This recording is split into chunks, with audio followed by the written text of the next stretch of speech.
Hey there! Want to automate tasks between BrainCert and apps like Google Sheets, CRMs, or email tools? With Pabbly Connect, you can. Let's see how to connect BrainCert to Pabbly using webhooks, so you can trigger actions like adding new rows to Google Sheets, sending emails, or updating your CRM instantly. Let's dive in. First, search your LMS domain. Log in to BrainCert account and go to your BrainCert dashboard. Navigate to Global Settings, select Webhooks. Click Add Webhook. Now, log into your Pabbly account. All the Pabbly apps are displayed.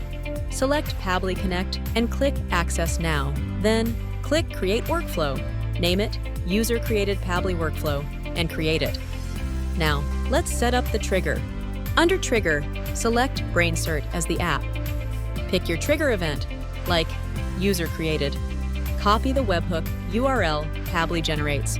Wait for webhook responses. This URL will receive data from BrainCert automatically.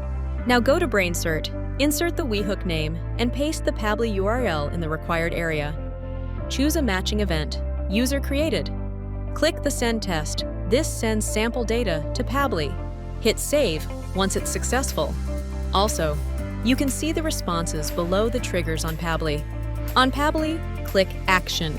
Search Google Sheets and select it. Select Add New Row as Action Even. Enable Add New Connection sign in your Google account and pick your created spreadsheet and sheet. Map BrainCert data name and also map the email to sheet columns. Finally, click Save and Send Test Request. New rows will auto-populate in Sheets when users enroll. That's it! Now you can automate BrainCert workflows in minutes.